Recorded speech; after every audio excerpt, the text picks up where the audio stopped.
On accueille Stéphanie maintenant au 39 21. Bonsoir Stéphanie. Bonsoir Olivier. Bonsoir, comment allez-vous? Ça va bien et vous? Écoutez, ma foi, ça va.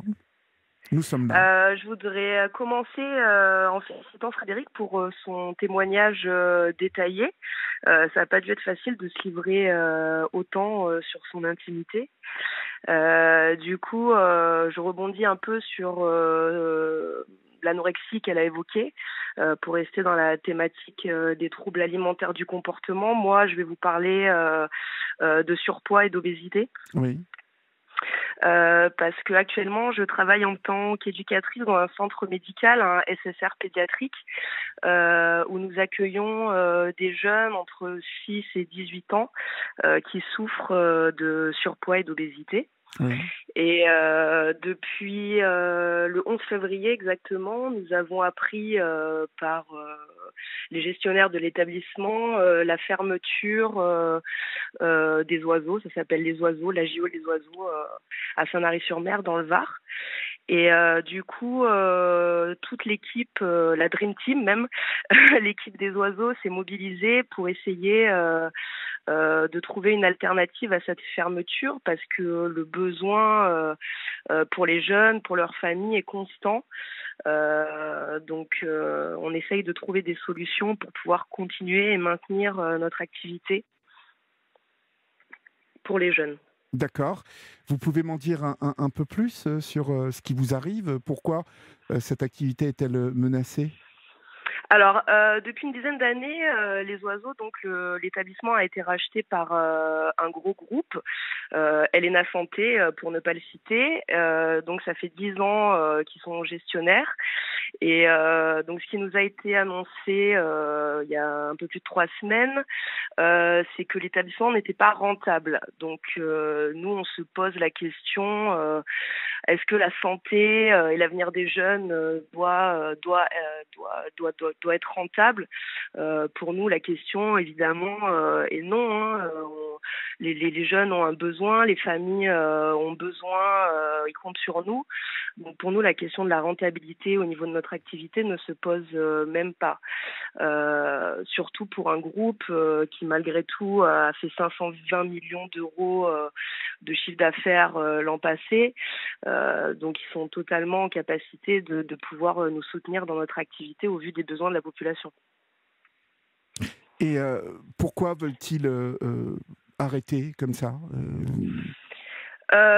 Eux, ce qu'ils mettent en avant, c'est vraiment un problème de rentabilité, une question d'argent. Ils nous affirment, parce que nous, donc notre établissement a 100 lits. Si vous voulez, c'est des places qui nous sont attribuées par l'ARS, l'Agence régionale de santé. Donc, ce qu'ils nous ont annoncé, c'est que eux, du coup, ces 100 lits allaient être perdus. On a un peu du mal à le croire.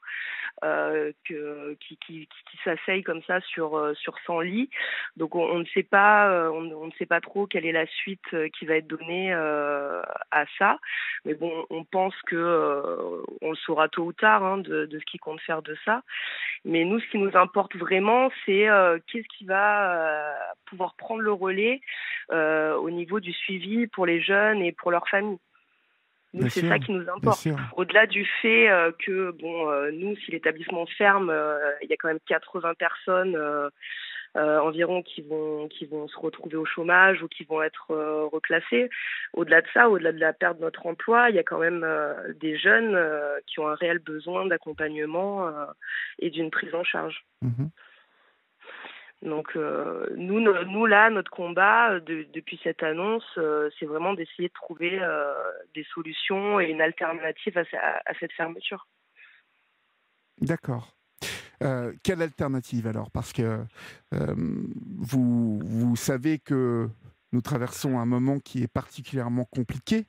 Mhm. Euh, euh, Qu'est-ce que vous pensez qu'il peut se débloquer? Est-ce que ce sont les institutions qui peuvent... mais vous savez comment c'est quand on Mhm. commence à s'engager en annonçant qu'on va arrêter... un projet auquel, malgré tout, les salariés euh, sont très attachés et malgré le Mhm. fait que ces salariés essayent de trouver une alternative, vous savez que quand ce sont les gestionnaires plus hauts que ça se décide, Mm. ben on fait peu de la parole de ses salariés. Bah, nous, on aimerait pouvoir engager une discussion peut-être avec l'agence régionale de santé de la région PACA pour voir qu'est-ce qui est possible de faire pour nous, parce que ça reste quand même questionnant que l'ARS puisse cautionner la fin de cette activité au vu du besoin constant de la population sur cette problématique-là. Donc on essaye d'engager des échanges avec eux. Ce qui serait bien, c'est de éventuellement essayer qu'il y ait une vente à un éventuel autre opérateur. Mais bon, ça c'est pas notre ressort. Nous, ce qu'on essaye de faire, c'est vraiment d'attirer l'attention sur notre situation, Oui. sur le besoin des jeunes, sur le besoin de prise en charge des jeunes, de l'accompagnement des familles également. On essaye de faire parler de nous. On a mis en place une pétition sur change.org que vous pouvez retrouver en allant sur leur site en tapant obésité dans la barre de recherche, donc obésité sans les et. Et pour l'instant, on a atteint un petit peu plus de 23 000 signatures. Donc, on continue de partager, etc., pour avoir le plus de signatures possible. On a déjà fait une petite manifestation sur site lors de la venue de la presse pour montrer notre mobilisation. Et vendredi prochain, vendredi 5, on refait une manifestation devant les locaux de l'ARS à Marseille, une manifestation pacifique, toujours dans le but d'essayer de se faire entendre, pour qu'il y ait vraiment une réflexion autour de cette alternative à la fermeture. D'accord. Au-delà de manifester, au-delà de faire résonner vos voix, quels sont vos recours? Est-ce que les parents vont vous aider? Est-ce que les bénéficiaires vont vous aider? Parce qu'il en va quand même, je suppose, d'enfants et d'adolescents qui sont dans une situation désespérée. Non, mais en tout cas, vous êtes pour eux, à mon avis, pour beaucoup d'entre eux, un recours incontournable. En tout cas, vous devez être très important pour la plupart d'entre eux. Bah, c'est exactement ça, parce que les jeunes qu'on accueille, pour beaucoup d'entre eux, l'obésité, c'est simplement un symptôme de leur mal-être. Je veux dire, on accueille quand même pas mal de jeunes qui sont déscolarisés, qui sont très sédentaires, qui sont reclus sur eux-mêmes. Pour certains d'entre eux, il peut y avoir de l'automutilation, des passages à l'acte tels que des tentatives de suicide. Et nous, ce qu'on leur propose, c'est vraiment un espace de reconstruction. Donc, c'est dans ce sens-là que je vous dis que il y a vraiment un besoin et que la prise en charge est très importante. L'établissement existe depuis 1927, il me semble. Donc, il y a eu des milliers de jeunes qui ont été accueillis au sein des Oiseaux. Et la fermeture de cet établissement n'est vraiment pas envisageable. Donc, on a le soutien de familles. Les familles trouvent ça aberrant, cette histoire de fermeture. Oui, oui.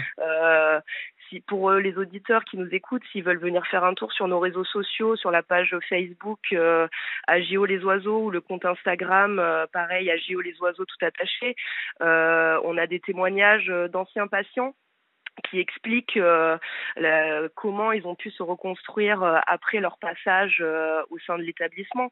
Donc, c'est vraiment un établissement d'utilité publique. On ne prend pas les jeunes, on les met pas au régime, et après on les renvoie chez eux et on n'en entend plus parler. C'est pas du tout ça. C'est vraiment, les Oiseaux, c'est vraiment une famille. On reste en lien avec nos anciens patients. C'est quelque chose de très important pour nous. Je me doute. Mais écoutez, vous avez une page Facebook où on peut vous retrouver Oui. D'accord. Alors la page Facebook, c'est AJO les Oiseaux. Oui. Et vous pouvez également nous retrouver sur Instagram, c'est AJO les Oiseaux, tout attaché. D'accord. Donc Florian a noté tout ça avec Natacha, et on va mettre sur notre groupe de parole cette page Facebook où les uns et les autres, dans votre région et ailleurs d'ailleurs, car vous pouvez aussi agir ailleurs, en rejoignant ce mouvement afin que cet établissement ne ferme pas. Écoutez, tenez-nous au courant, n'hésitez pas à nous faire appel si vous avez encore besoin, et puis nous serons avec vous, bien évidemment. D'accord ? Oui, on a vraiment besoin d'une grosse mobilisation. On a besoin du soutien de vraiment de la France entière. Il faut vraiment que chacun puisse nous aider, ne serait-ce que par une simple signature de la pétition. C'est déjà énorme pour nous. Et les auditeurs qui sont sur Marseille vendredi, je vous invite vraiment à venir nous soutenir boulevard de Paris devant l'ARS. On aura besoin de vous à partir de 10h. Plus on sera nombreux, plus on pourra se faire entendre. Très bien, écoutez, c'est entendu. On inscrit tout ça et puis vous n'hésitez pas à nous rappeler. D'accord ? Merci à vous. Je vous en Bonne prie. soirée. Au revoir.